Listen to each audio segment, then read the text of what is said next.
Bismillahirrahmanirrahim. Assalamualaikum warahmatullahi wabarakatuh. Alhamdulillahirabbil alamin. Wassalatu wassalamu ala asyrafil anbiya'i wal mursalin nabiyyina Muhammadin sallallahu alaihi wasallam wa ala alihi wa ashabihi wa dhurriyyatihi wa man ihtada bihadihi wa man sara bihadihi ila yaumiddin, amma ba'du. Qala Allah ta'ala a'udzu billahi minasy syaithanir rajim.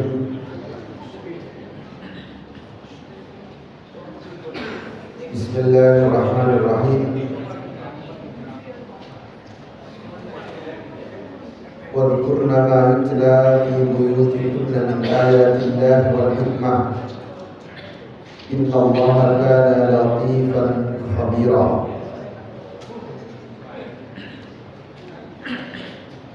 Kaum muslimin jamaah salat Jumat yang dimuliakan Allah, alhamdulillah, marilah kita perkaya diri kita dengan bersyukur kepada Allah. Karena orang kaya itu bukan yang punya banyak harta, bukan yang punya banyak perhiasan, tapi kaya itu adalah orang yang jiwanya kaya. Orang yang jiwanya kaya itu adalah orang yang senantiasa bersyukur kepada Allah. Alhamdulillah, jika di antara kita ada yang banyak hartanya sekaligus banyak syukur, maka itu adalah karunia yang luar biasa. Waliyadillah, kalau rezekinya sempit ditambah dengan bersyukur. Maka mari perkaya kita, karena laisal ghina an kathratil 'am. Bukan kaya karena banyaknya perhiasan, walakinnal ghina ghinan nafs. Dan hari ini semua yang harusnya ada pada kita, insya Allah ada pada kita. Meskipun yang kita inginkan mungkin banyak yang belum ada pada diri kita, tapi yang seharusnya ada, insya Allah sudah ada. Karena Allah tahu yang benar-benar kita butuhkan, yang harusnya ada pada diri kita. Maka di antara kajian ini, saya ingin mengajak jemaah sekalian untuk terus menjadi hamba Allah yang bersyukur dengan cara apapun. Bahkan Rasulullah karena ingin menunjukkan dirinya bersyukur, sampai kakinya bengkak untuk sholat malam. Jadi menjadi hamba yang bersyukur itu bertingkat. Kemudian sallallahu wasallam semoga selalu tercurah untuk Nabi Muhammad SAW, juga keluarganya, para sahabatnya, dan orang-orang yang berjuang untuk apa yang pernah beliau perjuangkan. Kita akan melanjutkan kajian Riyadhus Shalihin. Bab yang kita bahas masih bab yang sama, yaitu bab menjaga sunnah. Hadis yang kita bahas baru pertama kemarin,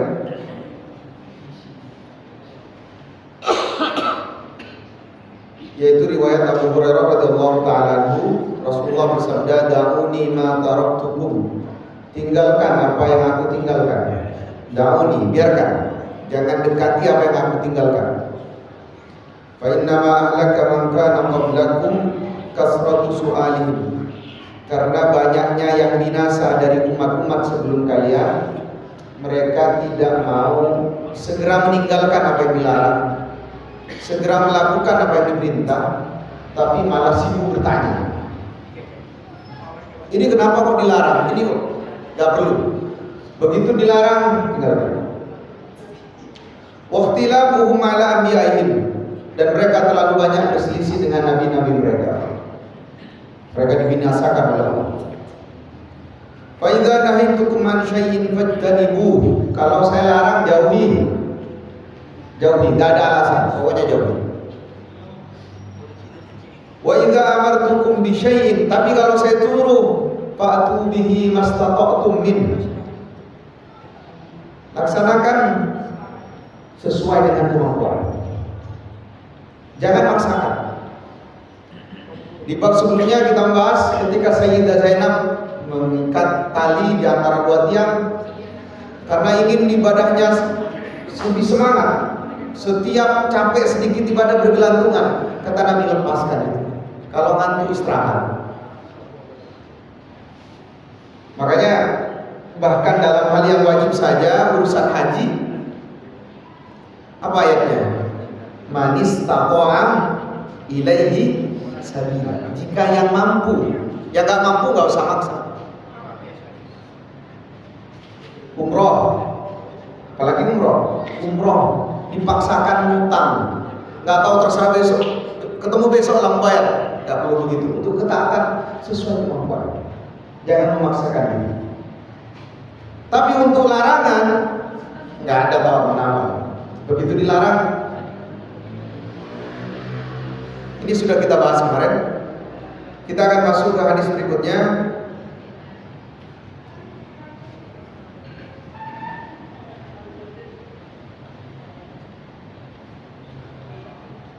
An Abi Najihin Irbad bin Sariyah radhiyallahu anhu. Qala Al-Irbad bin Sariyah bercerita mengatakan begini, wa'adhana Rasulullah sallallahu alaihi wasallam. Rasulullah pernah wa'adh itu ceramah, memberikan nasihat. Mau'izatan balighatan. Ceramahnya Rasulullah waktu itu ngena sekali, baligh. Di salah satu di antara keistimewaan Nabi Muhammad, apa yang beliau sampaikan itu gampang menyentuh, sehingga banyak di antara sahabat ketika Rasulullah berkhutbah itu mereka nangis. Nah saat itu baligh sekali kata Iqbal, ngena sekali. Wajilat minhal qulub. Jadi hati para sahabat waktu itu bergetar sekali. Wa darafat minhal uyun.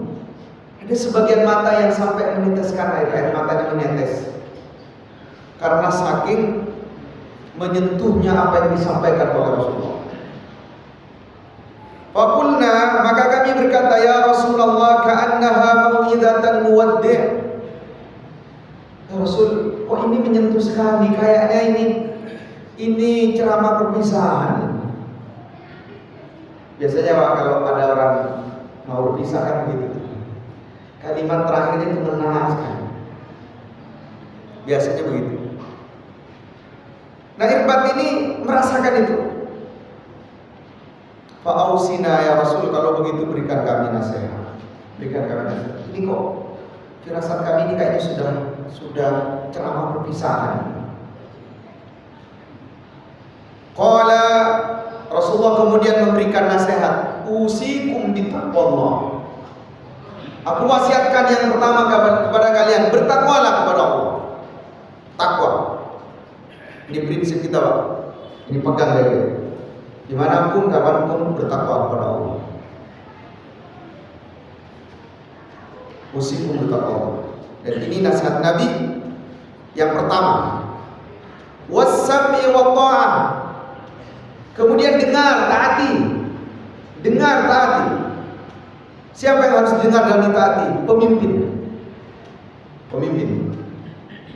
Ini agak berat, apalagi di negara kita yang menganut sistem apa? Demokrasi. Semua orang boleh berbicara karena memang sistemnya membolehkan. Wa in ta'ammuranna 'alaikum 'abdun habasyi. Meskipun yang memerintah kalian nanti adalah budak dari Habasyah.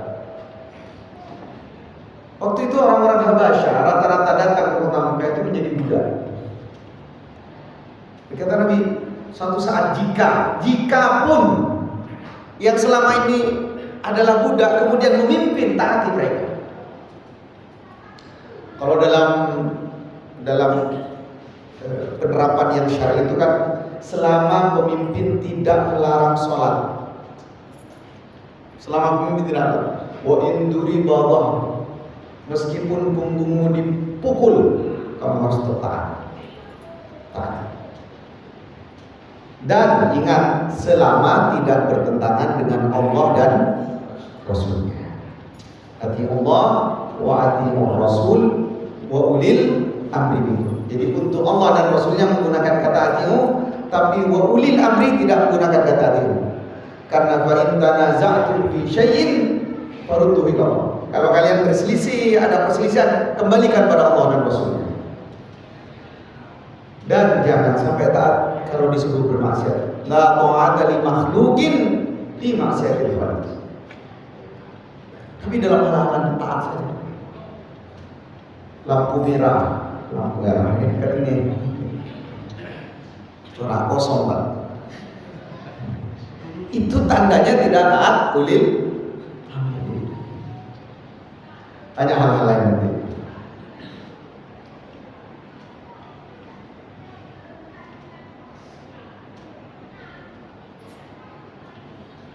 Wa innahu may ya'ish minkum. Siapa yang hidup minkum dari kalian setelahku, kata Nabi, siapa yang masih hidup nanti, fasayara ikhtilafan katsira, kalian akan melihat banyak perselisihan. Itu sudah lama setelah Nabi wafat. Gak lama. Kurang lebih 12 tahun setelah Nabi wafat. Kurang lebih permulaannya.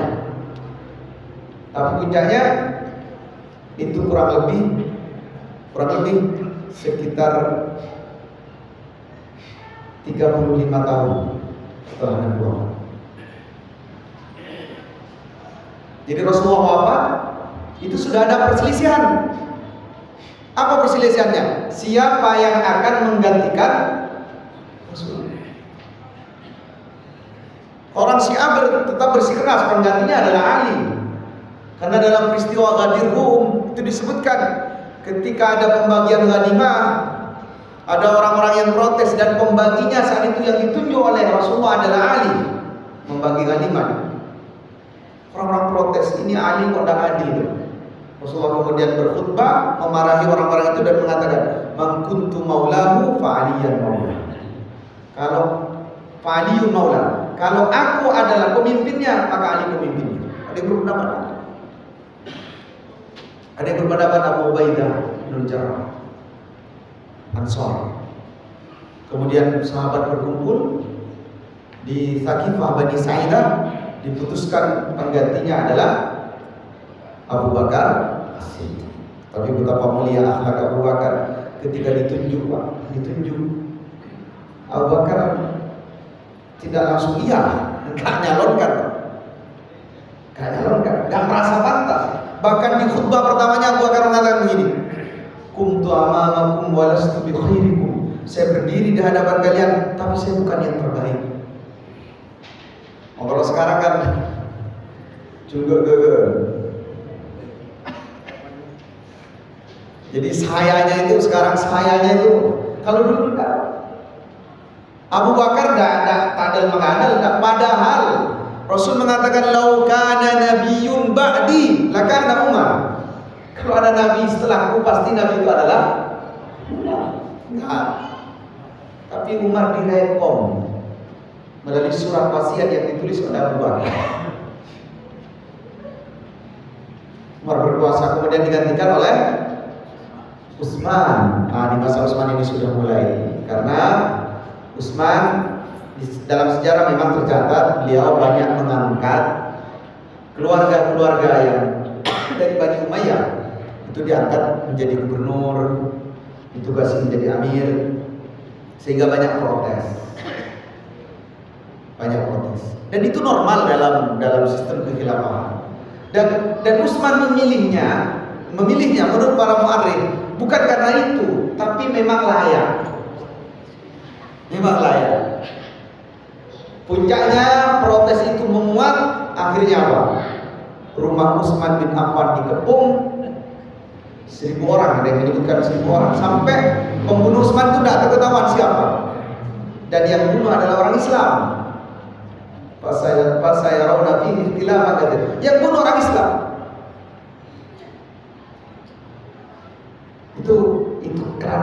fitnah, keran perselisihan dibuka, sudah mulai fitnah. Maka di kalimat ini jawab ini muliakan Allah. Orang-orang yang imannya luar biasa itu, hebatnya luar biasa, banyak menghafal Quran untuk urusan kekuasaan politik.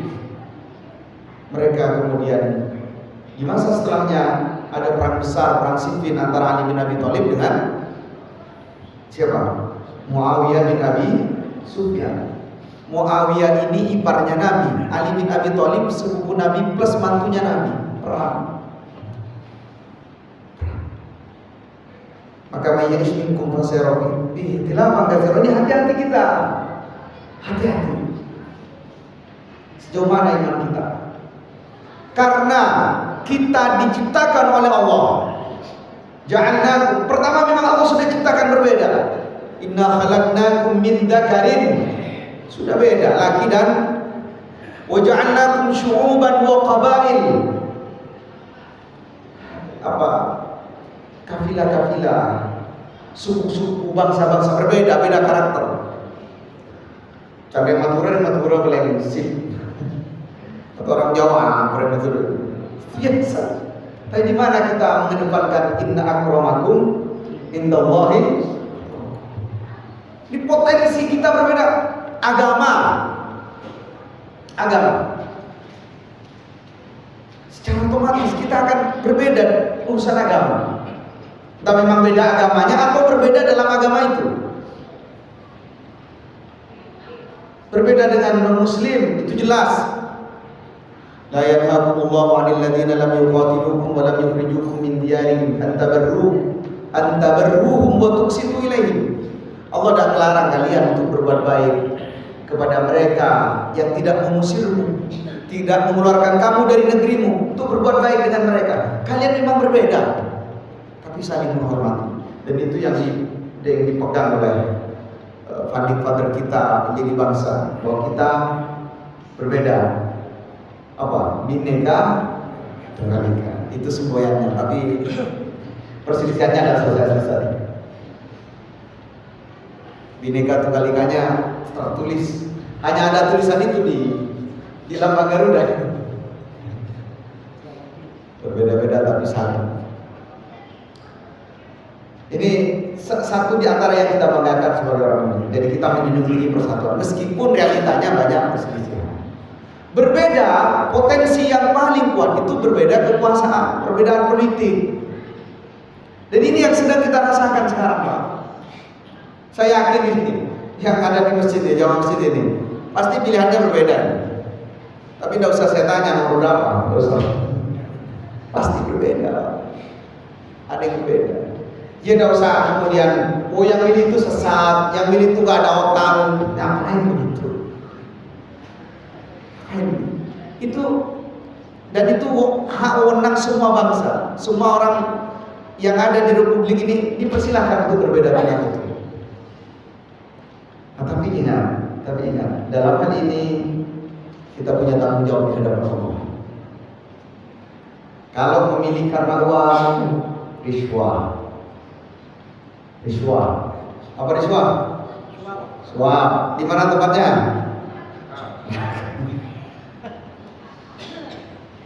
Iya, kecondongan itu boleh, alasan itu boleh, tapi kita karena apa? Karena apa? Semua akan bertanggung jawab. Maka kata Nabi, kalau sudah begitu, fa'alaikum bisunnati, hendaklah menggunakan alaikum, hendaklah kalian benar-benar memegang sunnahku. Kalau sudah banyak perselisihan persoalan agama, beda mazhab, beda kelompok, beda organisasi, beda kajian, beda macam-macam.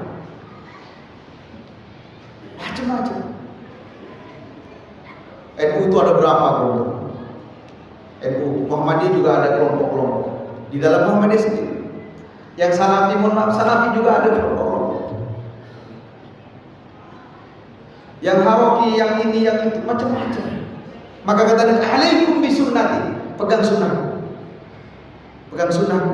Baik sunnah itu yang terkait dengan sunnah yaumiyah, kita jaga itu. Tugas kita itu, jaga diri kita masing-masing. Memang Ini diantara keniscayaan yang tidak mungkin lepas dari kita. Maka prinsipnya adalah pegang sunnah Rasulullah. Wa sunnatil khulafa'ir rasyidin al-mahdiyyin, dan peganglah sunnah para khulafa'ir rasyidin al-mahdiyyin. Siapa mereka? Siapa? Mereka empat sahabat, artinya orang yang hidup di masa itu. Maka rujukan kita dalam beragama itu. Sehingga kata Nabi, umatku akan pecah menjadi berapa? Iftaraqatil Yahud ala ihda wa sab'ina firqah. Yahudi akan pecah menjadi 71. Iftaraqatin Nasara ala sintai wa sab'ina firqah. Nasrani akan pecah jadi berapa? 72. Wa sataftariqu ummati ala thalathatin wa sab'ina firqah. Dan umatku akan pecah menjadi 6. Kulluhum finnar, mereka yang semua itu akan masuk illa firqatan, kecuali satu kelompok saja. Siapa itu? Ma ana alaihi wa ashabi, yaitu yang orang itu, pada kelompok itu ada ciri saya dan sahabat-sahabat saya. Sudah, ada usah terlalu pusing. Ini yang harus kita lakukan. Kemudian Rasulullah menambahkan dengan kalimat Abdu 'alaiha bin nawajid. Genggam itu dengan gigi geraham. Menjadi matur itu panar. Gimana? Kalau kita menginginkan sesuatu sampai dengan gigi geraham itu, pokoknya saya tetap setia pada Rasulullah. Kenapa? Karena kalau tidak dengan gigi geraham, kita menggenggamnya biasa-biasa saja, kita akan terbawa arus. Mantap kajian di masjid, ya insya Allah saya akan ikut sunnah. Tapi tidak dengan gigi geraham, sampai keluar terbawa arus, datang serangan fajar.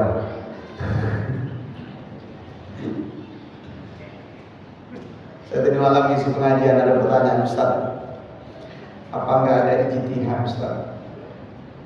Kalau kita punya dukungan, dia orang baik Ustaz, kalau tidak beli suara pasti kalah, selisih suaranya 200.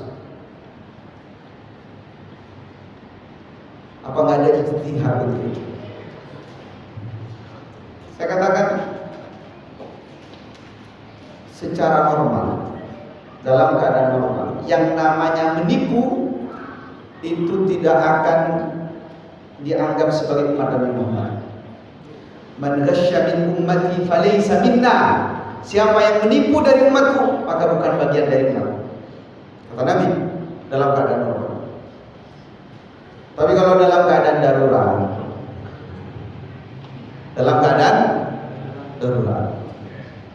maka ada beberapa kategori yang dibolehkan. Nah, tapi darurat apa darurat ini? 1, mengancam nyawa, 2, mengancam agama, 3, mengancam keberlangsungan hidup, 4, benar-benar mengancam harta yang memang haknya. Jadi apa? Dianggap sebagai darurat. Tapi kalau enggak masuk kategori itu, harta yang direbutkan bukan miliknya, masih semua hak, orang masih berhak nanti untuk bukan. Habisnya misalnya begini, itu adalah warisannya. Kalau dia kalah, pasti 100% itu akan pindah ke tangan orang lain, dan itu dengan cara haram. Itu baru dikatakan hifdzul mal, menjaga harta. Mengancam agama, kalau dia kalah maka akan terjadi apa? Pemberangusan agama di tempat itu. Semua orang yang beragama akan dibunuh misalnya, maka dia boleh dengan hakul yakin 100% dia boleh. Itu darurat, mengancam nyawa dan seterusnya. Tapi sepertinya keadaan itu gak ada. Karena itulah jangan kemudian kita, misalnya pun kita menyaksikan itu, jangan kemudian membenarkan. Taruhlah kita tahu itu sudah dilakukan, tetap katakan itu tidak boleh. Ya sudah, itu ijtihadnya dia. Maka jamaah yang dimuliakan Allah, adu bin nawajid, genggam dengan gigi raham agar apa? Agar kita tidak goyah.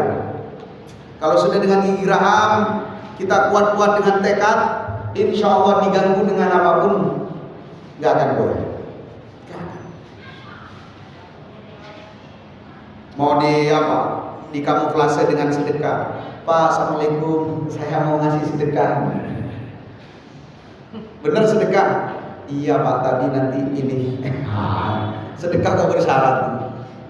Oke, saya terima. Kalau mau sedekah saya terima, tapi kalau bersyarat jangan. Jadi sampai boleh nerima kalau niat orang itu memang sedekah, itu nggak masuk riswah. Tapi kalau bersyarat, maka itu adalah riswah. Kemudian kata Nabi, wa iyyakum wa muhdatsatil umur. Hati-hati dengan perkara yang baru. Hati-hati dengan perkara yang baru. Perkara yang baru itu saya posisikan pertama di urusan dunia saja. Perkara yang baru pasti menimbulkan hal negatif dan fitnah, meskipun ada hal positifnya. Coba begini, kita bayangkan di masa-masa di mana ilmu itu begitu mulia. Orang mau cari satu hadis harus berjalan 1 bulan perjalanan. Orang mau hadir ke pengajian, ada kisah di manaqibnya Imam Malik itu. Ada orang perjalanan 15 hari. Itu datang ke tempatnya Imam Malik. Hanya mau bertanya satu pertanyaan. Setelah itu dia pulang.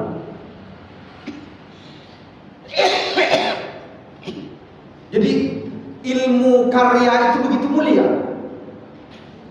begitu istimewa.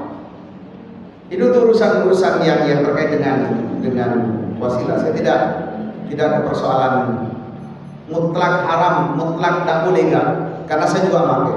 Ini juga dipakai sekarang. Tapi coba bayangkan dengan mudahnya alat saat ini. Ini muhdatsatul umur dalam urusan dunia.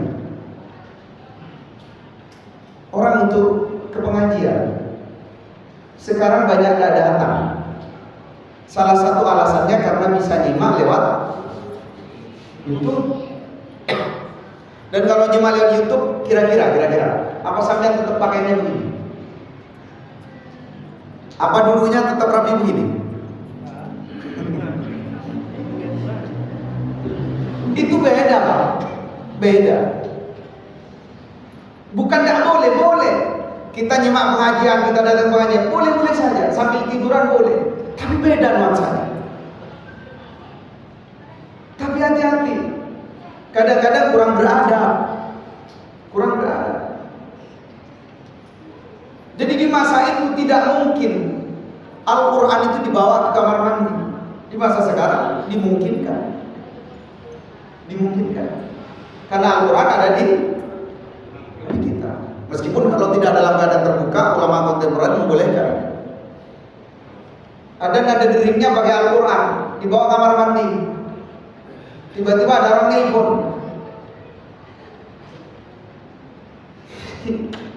Ini keanehan ini. Di kamar mandi ada suara Al-Quran. Ini baru urusan dunia. Dulu silaturahim. Orang pengennya silaturahim itu luar biasa. Kalau di saya masa kecil tuh ada istilah ongke torong. Ilmu berdiri di Jawa kalau tore kocak torong. Pengen silaturahim. Itu sepertinya setahun ada 3 kali dan rutin gantian. Dari Madura ke rombongan. Yang dari desa itu jalan kaki sampai ke kira-kira ada kendaraan angkot. Itu pengen silatur sekarang. Muhdatsatul umur dalam arti dunia. Sekarang cokok lebar sehat sudah. Dengan musik kalian mohon maaf waliyadzubillah. Kadang-kadang anak tidak sempat mengunjungi orang tuanya dan dicukupkan dengan video call. Ya sebenarnya orang tuanya sudah senang daripada dailan sama sekali. Tapi bagaimana adabnya seorang anak? Ya minimal sebulan sekali lah jenguk orang tua datang. Masa nggak kangen sentuhan tangannya? Yang tangan itu adalah tangan pertama di dunia yang menyambutnya, yang menggendongnya, mengangkat, itu adalah tangan pertama. Seakan-akan dari istimewa tangannya.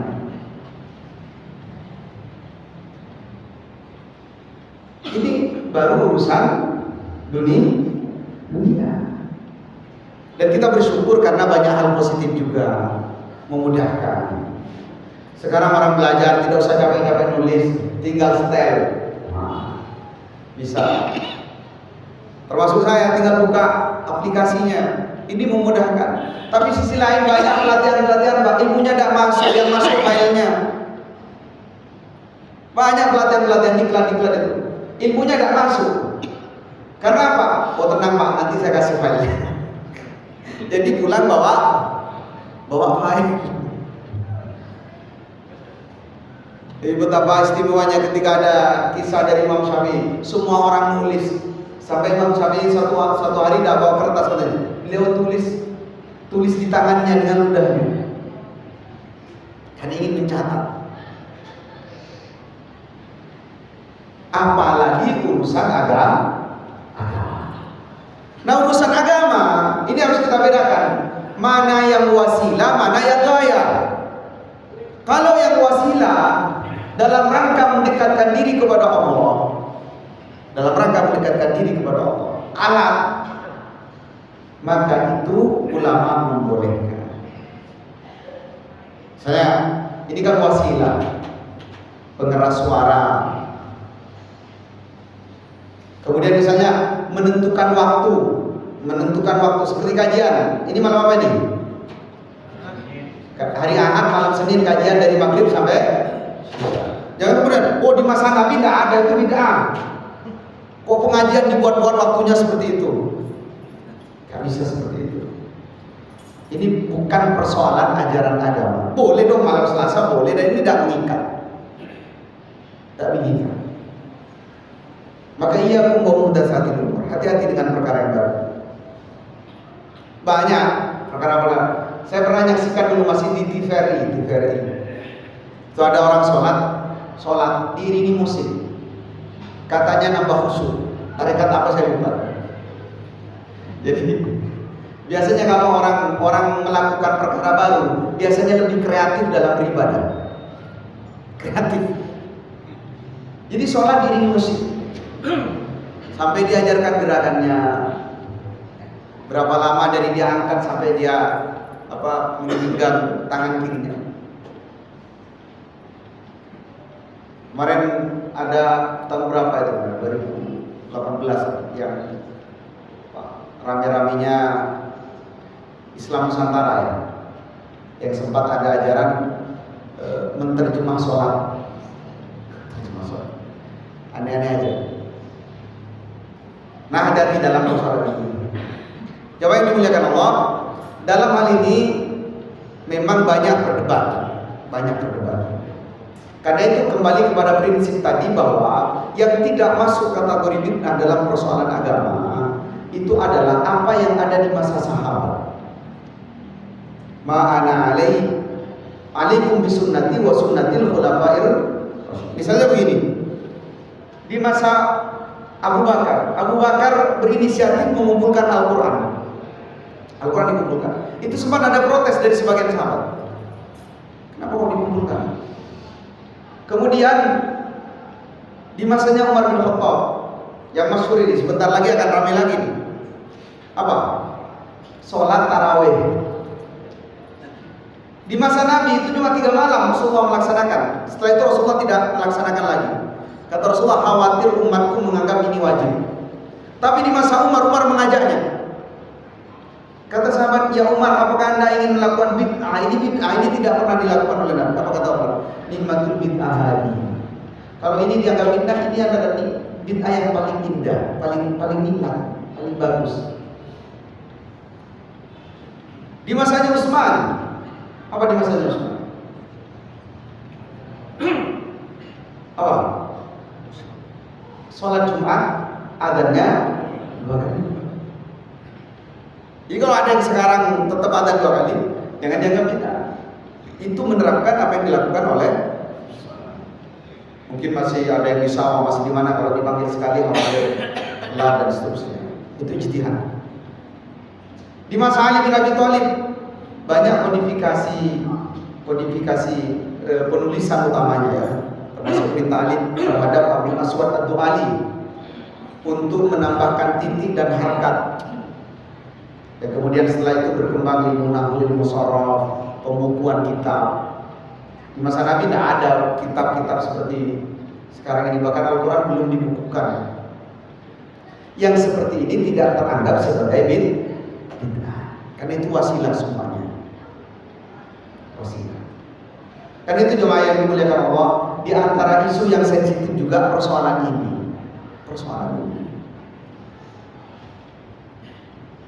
Dan saya juga kadang paling takut ketika ditanya tentang persoalan bid'ah. Yang penting begini, ketika kita ingin memegang ini, kembali pada yang tadi, alaikum bisunnati wa sunnatil khulafair. Gini, runut saja di masa sahabat dan Rasulullah dilakukan enggak? Kalau enggak ya sudah, kita anggap itu bid'ah. Kemudian ada pendapat lain yang menganggap itu bukan bid'ah, itu ijtihadiyah, itu tajribah ulama, misalnya, itu terserah mereka. Tapi kita punya tanpa saling menyerang. Kalau saling menyerang, dijelaskan saja prinsipnya seperti ini dan seperti ini. Perkara berbeda yang tadi itu, fasayarawna fihi ikhtilafan katsiran. Kalian akan melihat banyak perselisihan. Fa inna kulla bid'atin dhalalah. Karena sesungguhnya bid'ah itu adalah sesat. Sehingga kemudian ulama menjelaskan bahwa ada bid'ah luwawi. Kenapa? Karena Umar juga mengatakan nikmatul bid'ah hadhihi. Jadi bid'ah yang dimaksud ini adalah bid'ah ma'nawi. Kalau secara bahasa yang dilakukan Umar, Abu Bakar dan seterusnya, secara bahasa itu memang diakui sebagai bid'ah. Tapi itu secara hakiki, ma'nawi itu bukan bid'ah.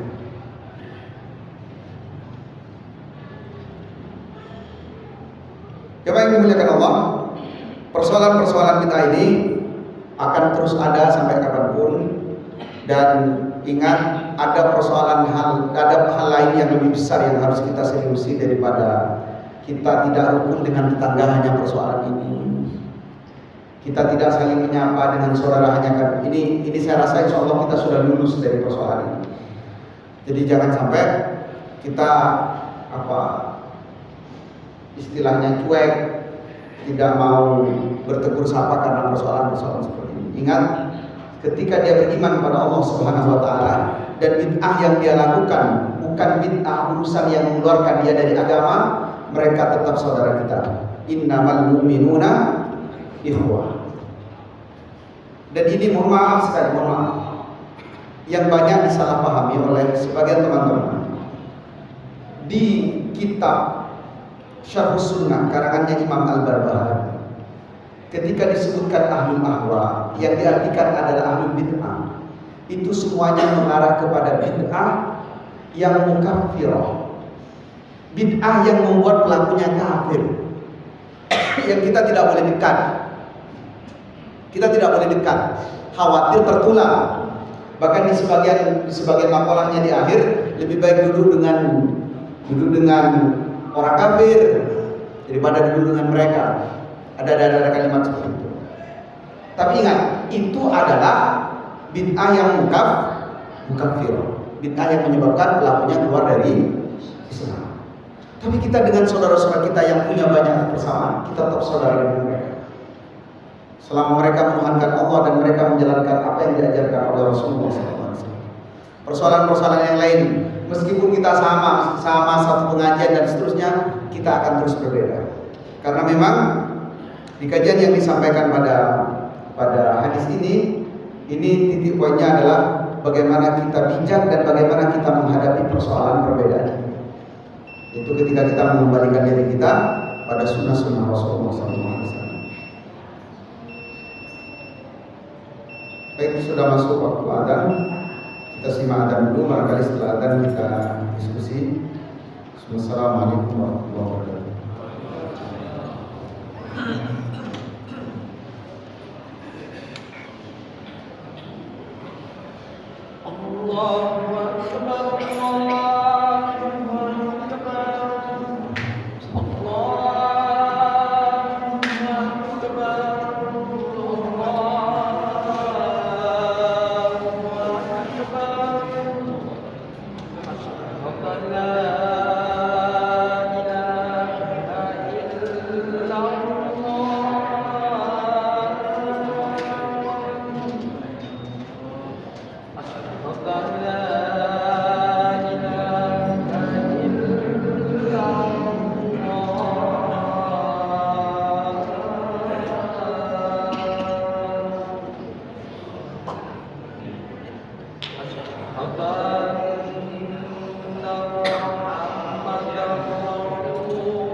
Baik, jamaah yang dimuliakan Allah, kita punya waktu sampai koma. Barangkali ada hal yang ingin ditambahkan, dipersilakan. Keren Pak Agus.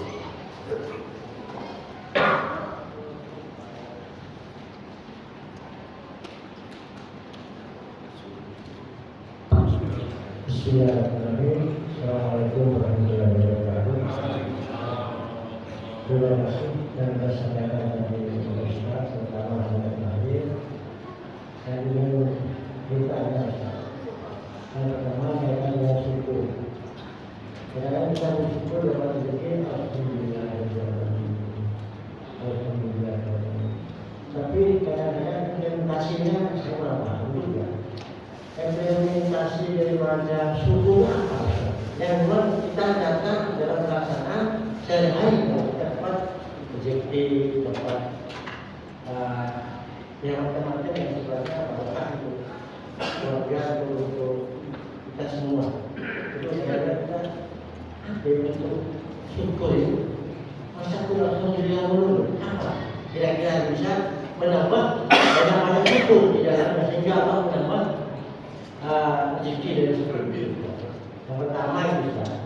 Terus yang kedua juga tadi sampaikan dengan NKRI yang diawati, terus BK kembali juga dan materi sebagainya demokrasi. Tadi disampaikan bahwa sekalipun punggungnya terpetuk atau di macam-macam kita usaha selama itu tidak membolehkan atau tidak membolehkan kita sholat. Karena itu juga berubah situasi dan kondisi. Itu salah satu bentuk khilafah atau bentuk kerajaan di daerah Timur Tengah. Tapi kalau Indonesia itu kan sejenis ketidaksetujuan, sejenis perselisihan, ketidakpuasan. Itu kan melalui salah satu bentuk orasi, audiensi dan sebagainya. Nah, bentuk seperti itu bagaimana? Sedangkan undang-undang itu membolehkan seperti itu. Dan istilahnya tak boleh, maka pemerintah dan sebagainya. Tapi istilahnya undang-undang membolehkan. Boleh silakan seperti itu. Jadi menurut saya ini adalah perlu ada perencanaan Ustaz, sehingga tidak bias kemana-mana. Saya juga menyampaikan saat membantu buka, tulis saya berpandangan, tapi kadang kepada perbedaan bahwa mau bagi buka yang mana. Kalau tidak disalurkan aspirasi secara baik-baik, sehingga menemukan solusi. Jadi tidak semua membanggakan pemerintah itu atau menyampaikan aspirasi atau dan sebagainya itu tidak harus begitu. Itu yang kedua, Ustaz, saya pikir cukup mudah-mudahan dalam pembicaraan dari Ustaz yang bisa dimanfaatkan oleh kita semua. Terima kasih. Assalamualaikum warahmatullahi wabarakatuh. Baik, implementasi syukur. Jadi bagaimana kita menerapkan syukur yang sebenarnya. Yang paling ringan memang itu alhamdulillah, kalimat syukur. Itu yang paling ringan. Kemudian kita naikkan ke yang lebih tinggi, yaitu dengan melaksanakan ketaatan. Entah di lisan atau dengan amal. Ya apa ya, pokoknya yang bentuknya ketaatan kepada Allah apa saja itu bagian dari syukur. Sehingga Nabi ketika disebutkan tadi, ya Rasul lima fa'alta dzalik, wahai Rasul kenapa Anda masih melakukan itu? Waqad ghafarta dzunubak, sedangkan semua dosamu telah diampuni. Apa jawabannya? Afala akuna abdan syakur. Jadi Nabi itu ingin memberikan contoh pada kita semua umatnya. Ini loh semua. Kita kadang-kadang sampai level bawah saja. Waktu masih honorer lah misalnya, itu syukurnya luar biasa, ada pertunjangan sedikit. Begitu diangkat PNS, alhamdulillah tambah rang-rang. Nah, cara ngukur kita ini bersyukur atau enggak yang kedua itu semakin rajin enggak ke masjid, semakin rajin enggak sedekahnya, meningkat enggak, semakin sopan enggak kepada orang tua, semakin dekat enggak dengan tetangga. Pokoknya semua ketaatan. Nah, puncak syukur itu yang tertinggi adalah ketika seorang tidak bermaksiat. Dan ini yang tersulit. Ketika Nabi Yusuf alaihissalam itu digoda oleh Zulaikha, perempuan cantik luar biasa, istrinya Al-Aziz, istrinya menteri Pak. Istrinya menteri ya bisa dibayangkan, hidupnya di istana saja. Gak mungkin menteri pilih istri yang itu digoda, dan pakaian itu sudah mulai dilepas. Di antara jawaban Yusuf menarik, innahu rabbi ahsana maswaya. Qala ma'adzallah innahu rabbi. Kenapa saya melakukan innahu rabbi ahsana maswaya? Tuanku, maksudnya Rabbi di situ bukan, kalau sebenarnya ada khilaf di mufassir. Tapi yang paling kuat itu tuanku. Arti majikanku yang adalah suamimu itu ahsana. Dia banyak berbuat baik kepadaku. Masa saya beri hanat di belakangnya? Sekarang saya tanya, siapa yang paling baik pada kita? Siapa yang paling baik pada kita? Allah. Istri. Allah. Karena itu puncak puncak syukur adalah ketika kita tidak bermaksiat pada Allah. Kenapa? Karena Allah yang lebih baik pada kita. Enggak, saya nggak mau ini haram, ini nggak mau. Saya tahu ini ada hadisnya tidak boleh nih, saya nggak mau. Yang ngasih harta, yang ngasih kesehatan itu Allah. Masa saya gunakan untuk yang tidak baik? Ini baru syukur yang Nah, kita kadang-kadang di alhamdulillah saja sudah berat. Asok orang, alhamdulillah keng, hati gede keng. Ya alhamdulillah mengkolan keng cerita semua ya. Jadi ya kalau belum terlatih di alhamdulillah secara kalimat, alhamdulillah secara lafaz, kita belum naik biasanya. Jangankan ke situ, yang kalimat yang paling ringan saja belum. Kemudian yang kedua tentang sistem ya. Ini kan sistem sebenarnya. Bagaimana kita mengambil hukum fikih yang disepakati oleh ulama ke sistem yang tidak ada pada saat itu. Sistem apa? Sistem demokrasi. Begini, ketika ada aturan tidak bertentangan dengan syariat, maka aturan itu boleh dijalankan. Misalnya begini, apa hukumnya menasihati pemimpin? Apa hukumnya? Boleh. Berarti menyampaikan aspirasi, dan ada DPR kan dipilih untuk apa? Untuk menjadi corongnya rakyat kan. Jadi DPR menyampaikan, menegur, kan itu memang tugasnya seperti itu. Hanya itu dibolehkan. Tapi ingat, yang namanya mencela, menjatuhkan, kemudian membuka aib orang, itu termasuk yang terlarang dalam agama. Artinya selama itu disampaikan dengan jalur syariat yang benar, maka itu tidak masalah. Tapi yang menjadi benturan nanti maksud misalnya seperti demo. Apa hukumnya demo?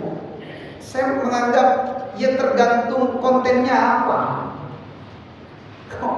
Oh demonya bakar kantor, masa kita benarkan? Kan syariatnya ada seperti itu. Ada dokumen-dokumen di situ yang mungkin miliknya orang yang tidak berdosa dan seterusnya.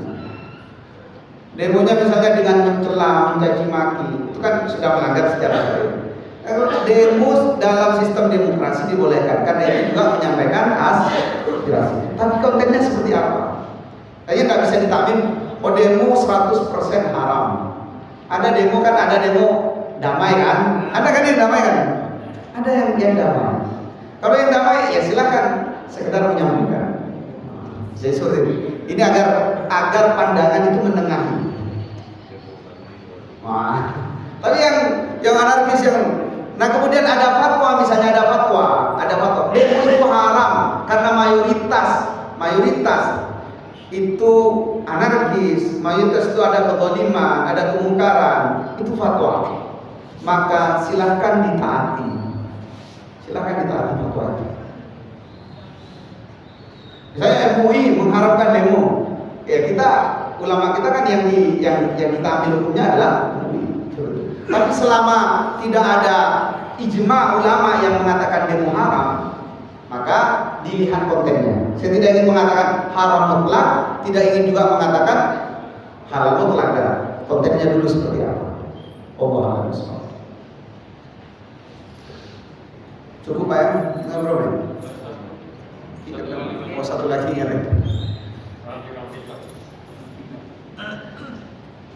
Assalamualaikum warahmatullahi wabarakatuh. Dan sebenarnya Ustaz, ini begini, saya mengalami sendiri Ustaz. Dan sebentar lagi adalah pemilihan legislatif dan sebagainya. Suatu saat saya memang bingung untuk nyoblos siapa. Yang mau di DPR semuanya di sini. Saya bingung untuk memberikan pilihan. Akhirnya ada tamu ke rumah, ya minta tolong Ustaz. Awalnya tidak mau ngasih persyaratan apa, minta tolong ini hanya saya untuk dicoblos nomor sekian. Nah pada dasarnya akhirnya saya tanya, ini partainya partai apa? Karena yang khusus saya yang partai yang saya usung itu sesuai dengan ideologi saya. Akhirnya sesuai. Oh iya, saya mau katanya. Akhirnya ya, nanti kalau saya pilih, saya kasih katanya. Tapi saya nggak minta, kamu dikasih. Nah itu bagaimana Ustaz? Satu, albir wasu itu istiqlal bab. Untuk mengatakan benar dan salah, pertama kita minta fatwa hati kita. Ketika itu benar-benar bingung hati kita. Dan sekarang saya menyaksikan ulama-ulama yang kita anggap ulama ya, itu semakin sedikit yang benar-benar sholat istikharah untuk memilih pemimpin. Karena kalau kita anggap ini baik semua, baik-baiknya. Kecuali yang memang sudah mantap. Nah, riswah mesti ada syarat. Riswah itu mesti ada syarat. Entah syarat itu pada si pemberi atau syarat itu pada si penerima. Kalau dia memberi, sebelumnya dia memang berangkat niat dari rumahnya ada syarat, dan dia sudah tersetting untuk memberikan apa yang harus dia berikan dengan catatan syaratnya harus memilih, maka itu riswah. Tegaskan itu riswah. Nah, dalam keadaan seperti ini Anda harus menolaknya. Tapi begini, kalau mau aman dan sampai masih eman dengan misalnya masih eman kan? Tadi saya tanya kemarin di pengajian di Pak, sampai oleh dari caleg apa kesa mendeng bermah seminggu pun kadang 2 hari pentanda masang dan melera rakyat segitu kan. Kalau memang itu mau diberikan dan itu udah ada syarat, pastikan udah ada syarat, ambil setelahnya nanti. Ambil setelahnya. Kalau sampai masih eman. Tapi saya anggap itu sudah kurang, sudah masuk kategori syubhat. Sudahlah, itu saya tidak mau nerima. Artinya meskipun sampean sudah condong pada pilihan itu, datangnya saja ke rumah sampean itu sudah bukan untuk silaturahim itu, bukan mau bertamu baik-baik. Itu sudah punya misi visi itu. Misinya sudah visi itu. Jadi yang seperti itu hati. Kenapa? Karena untuk persoalan yang akan kita makan, karena menjadi darah kan, kita berikan ke anak juga nanti jadi darah anak. Itu sebaiknya hati-hati. Karena ya semuanya akan bertanggung jawab di hadapan Allah. Ini tugas saya. Tapi nanti semua punya ijtihad. Mohon maaf Pak, mohon maaf ya. Tadi krom rendah. Bukan begini, maksudnya begini. Saya pernah ketemu Ustaz saya dan saya termasuk kagum bersama beliau. Beliau ini dalam tanda kutip membolehkan itu, dan beliau terlibat. Ketika saya tanya, saya tahu ini haram dan saya tetap pegang prinsip ini haram sampai kapan. Tapi saya tahu betul berapa perda yang sudah antri, bahkan ratusan. Dan itu menguntungkan, nanti ada miras, ada karaoke, ada macam-macam. Dan saya akan bertanggung jawab di hadapan Allah. Nah, dalam keadaan seperti itu saya katakan itu adalah ijtihad dia. Tapi kalau sampean, insya Allah tidak sampai ke itu. Dan insya Allah akan Allah ganti. Ketika seseorang menghindari sesuatu yang haram atau yang syubhat, pasti Allah ganti. Ingat, ini pesan untuk kita semua. Bayangan kita pilih itu adalah pemimpin yang akan memimpin 5 tahun ke depan. Kalau pilihan kita benar sesuai ijtihad, sudah sholat istikharah, kita tanya ke ustaz, dan pilihan kita salah, kita dapat 1 pahala. 1 pahala. Kalau pilihan kita benar, dan itu menurut Allah benar, kita dapat 2 pahala. Tapi kalau kita pilih salah, pilihnya sudah salah, kemudian dia putuskan perkara-perkara yang salah, banyak kezaliman, kita juga akan bertanggung jawab di hadapan Allah. Kalau ada hal-hal yang perlu diskusikan di berdua ini, nanti insya Allah kita lanjutkan. Subhanallah wa bihamdihi, asyhadu an la